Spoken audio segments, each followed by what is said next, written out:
Hello दोस्तों, स्वागत है आप सभी का हमारे YouTube channel bless of knowledge पर।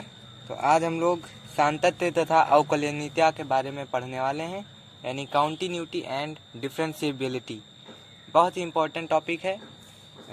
ये बहुत ही इम्पोर्टेंट है बोर्ड पेपर की दृष्टि से, तो इसलिए इस वीडियो को बहुत ही ध्यान से और बिना स्किप किए हुए पढ़िएगा।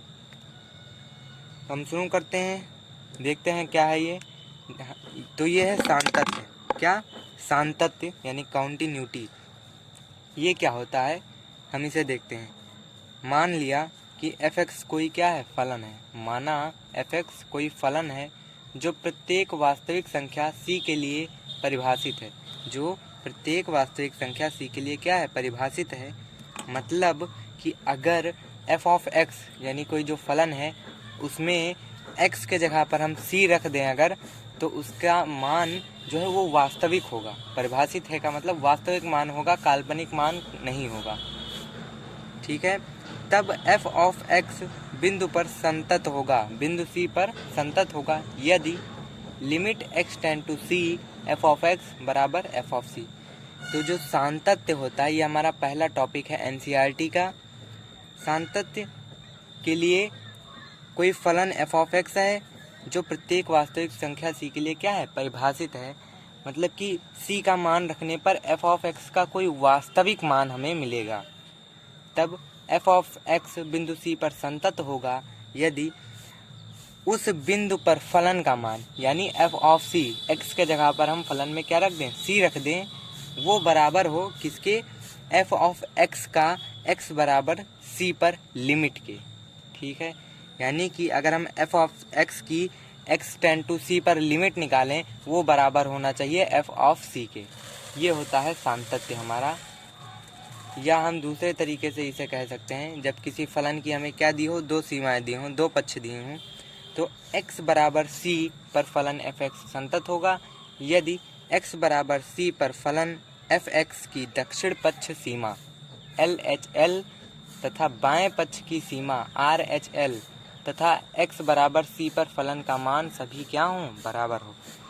ये हो गई हमारी बाएं पक्ष की सीमा, ये दक्षिण पक्ष सीमा, और ये x बराबर c पर फलन का मान, ये तीनों क्या हों, आपस में बराबर हों। तब हमारा फलन क्या कहलाएगा, x बराबर c पर संतत कहलाएगा।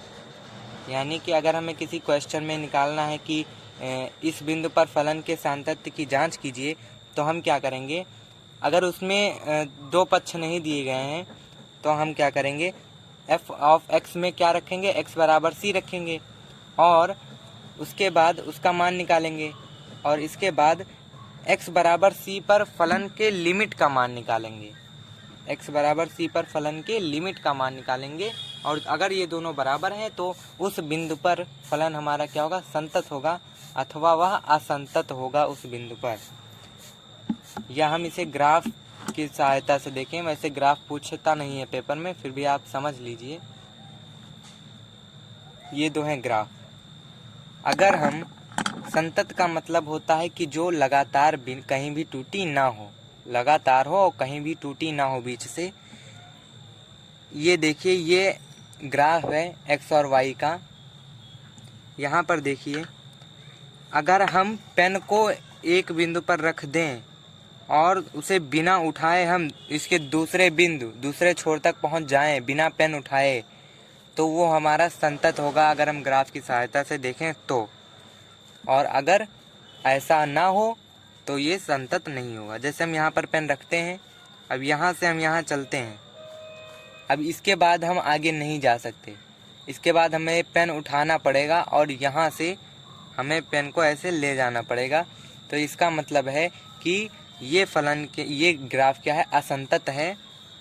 लेकिन अगर इसकी बात करें तो इसमें हम बिना पेन उठाए एक तरफ से दूसरे छोर तक हम जा सकते हैं। इसका मतलब है ये ग्राफ क्या है, संतत है, और ये क्या है, असंतत है। ये यहाँ पर देखिए, ये एक बिंदु है और ये क्या है, एक डॉट बिंदु है। इसका मतलब है कि ये जो पॉइंट है 0,2, ये इसमें सम्मिलित नहीं है, लेकिन इसका मतलब है कि 0,1 इसमें सम्मिलित है। तो अगर हम बिना पेन उठाए एक छोर से दूसरे छोर तक जा सकते हैं तो हमारा संतत होगा ग्राफ, लेकिन अगर नहीं जांच सकते हैं तो असंतत होगा, जैसे इस फिगर में। ठीक है, इसके बाद हम कुछ एग्जाम्पल देख लेते हैं। ये आप चीज़ ध्यान दे लीजिए इसमें, ये और ये। ठीक है, आप चाहें तो इसका स्क्रीनशॉट भी ले सकते हैं। आगे हम x बराबर 1 पर फलन f(x) बराबर 2x + 3 के सान्तत्य की हमें जांच करना है। आपको यहाँ से ज़्यादा, अगर आपको इसके पहले नहीं समझ में आया है तो यहाँ से आप एकदम अच्छे से समझ जाएंगे इस चीज़ को कि सान्तता क्या होती है।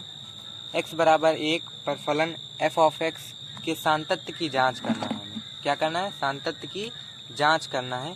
तो इसके लिए हमने क्या बताया था? इसके लिए हमने बताया था कि f(c) ये बराबर होना चाहिए f limit x tend to c f(x) के। ठीक है, ये हमने कंडीशन बताई थी। इसमें कोई भी पक्ष नहीं दिया गया है, इसमें डायरेक्ट एक फलन है। तो हम देखते हैं इसे हम कैसे लिखेंगे। इसका हम सॉल्यूशन देखते हैं। x बराबर 1 पर फलन का मान, पहले हम फलन में x के जगह पर जो हमें बिंदु दिया गया है वहाँ पर हमने x बराबर c लिया था, लेकिन हमें यहाँ पर x बराबर क्या दिया गया है? 1 दिया गया है। इसलिए यहाँ पर हम c f(x) के जगह पर हम क्या रखेंगे? 1 रखेंगे।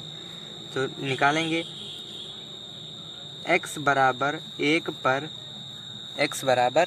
पर अब यहाँ पर फलन x के जहाँ हमें x दिख रहा है वहाँ पर हम क्या लिख देंगे? 1 लिख देंगे। ठीक है, यहाँ पर x सामने 1 लिख दिया। f(1) बराबर 2 और x के बीच में क्या होता है? गुणा। और x के जगह पर हमें रखना क्या है? 1। 2 गुणे 1 + 3 बराबर 2 1 कम 2 और 3 5, यानी f(1) का मान क्या निकला? 5 निकला। तो ये हमने f(c) का मान निकाल लिया है। इसके बाद हम limit x tend to c f(x) का मान निकालेंगे। कैसे निकालेंगे देखिए। अब ये हम लिखते हैं लिमिट x टेंड टू, यहाँ पर हम c पर निकाल रहे थे इसलिए c था, और यहाँ पर क्या है? x बराबर 1 पर निकालना है, तो लिमिट x टेंड टू 1। ये चीज़ क्लियर होनी चाहिए।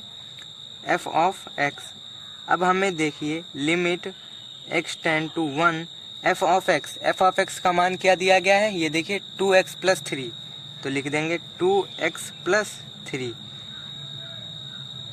अगर लिमिट का मान रखने से फलन क्या हो? वास्तविक, हमें इसका मान क्या मिले? वास्तविक मिले, अर्थात काल्पनिक ना मिले।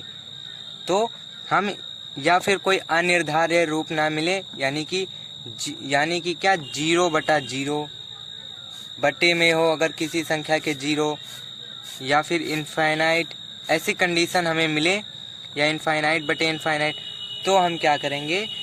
उसको सरल करके तब निकालेंगे। लेकिन अगर हमें फलन इसका मान रखने पर वास्तविक मान मिल रहा है, अनिर्धार्य रूप नहीं मिल रहा है, तो हम लिमिट का क्या रख देंगे? मान रख देंगे।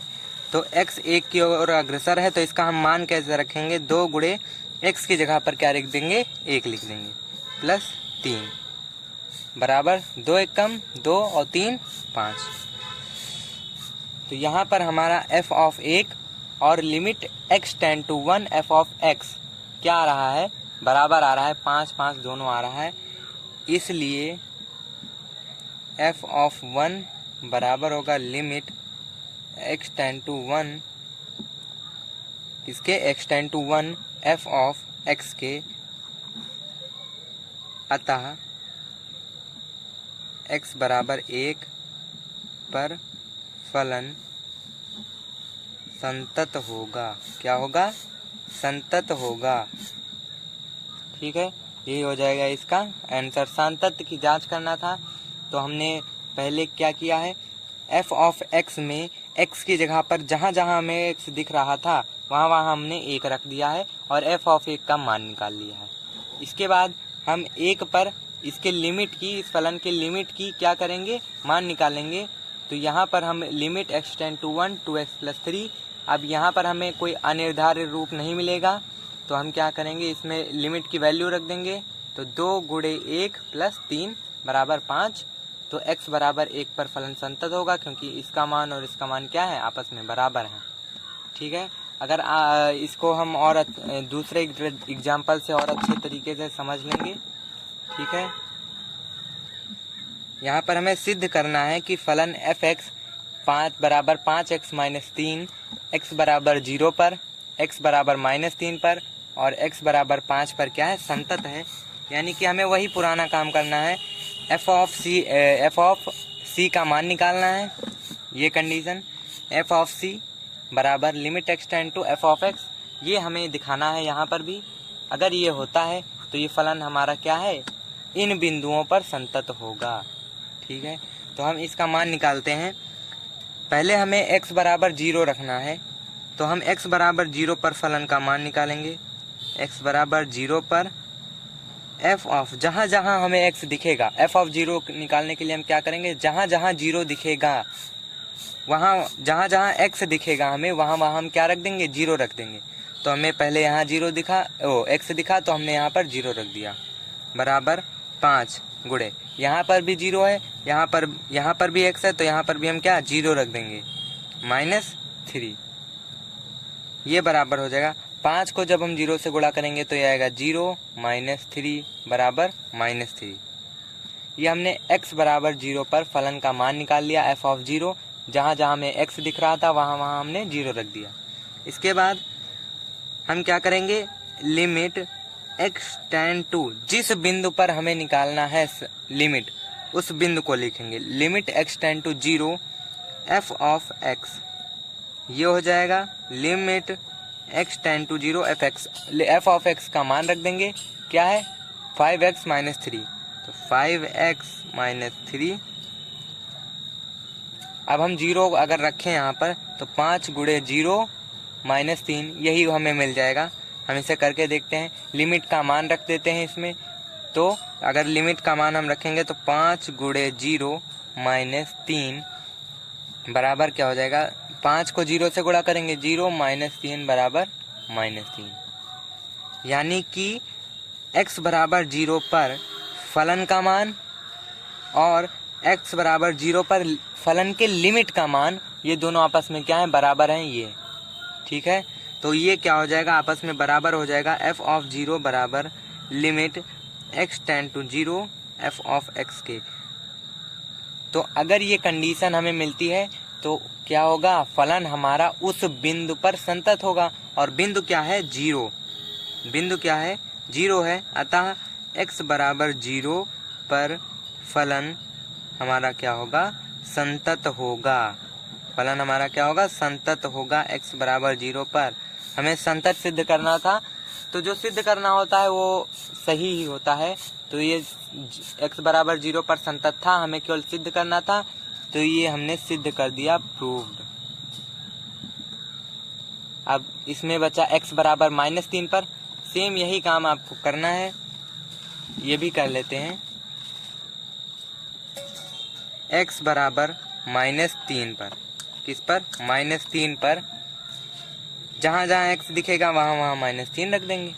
बहुत आसान काम है। f ऑफ -3 बराबर 5 गुणे x दिख रहा है ना हमें यहाँ पर प्रश्न में, 5x -3 दिया गया है, तो x के जगह पर हमें -3 रखना है, हमने रख दिया।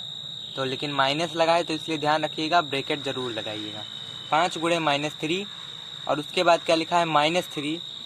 अब इसका हमें मान निकालना है, तो 5 3 15, क्या होता है 15, और माइनस लगाया तो -15 -3, तो -15 और -3 कितना होता है, -18।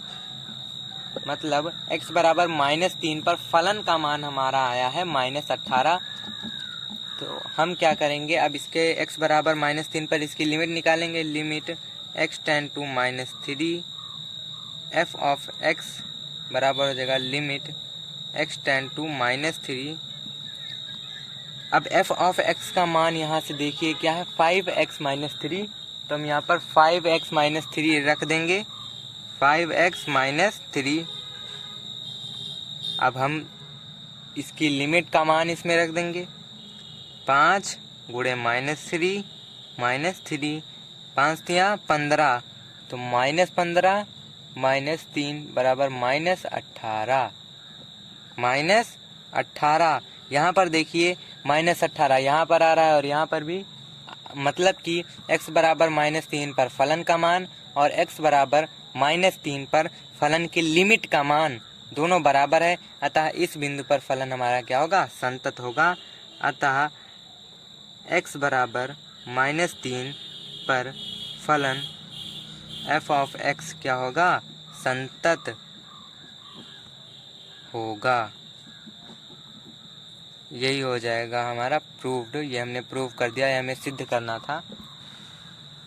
अब एक और बिंदु बचा है x बराबर 5 पर, तो ये आपके लिए होमवर्क है, ये आप घर पे खुद से ट्राई कीजिएगा x बराबर 5 पर, और होमवर्क ज़रूर करिए क्योंकि ये बहुत ही इम्पोर्टेंट है पेपर की दृष्टि से। तो आप इसको ज़रूर ट्राई करिएगा घर पे। तो ये आपके लिए कुछ क्वेश्चन है जो कि होमवर्क हैं, ये 3 क्वेश्चन हैं, तो इसको आप घर पे ट्राई कीजिएगा, ज़रूर से लग जाएगा ये आपका। और इस क्वेश्चन के बारे में हम कल डिस्कस भी करेंगे, लेकिन इसको भी आप ट्राई कीजिएगा घर पर। तो आप इसका स्क्रीनशॉट भी ले सकते हैं। ठीक है दोस्तों, मिलते हैं नेक्स्ट वीडियो में और इसके और टाइप के बारे में हम डिस्कस करेंगे उस वीडियो में। Thank you.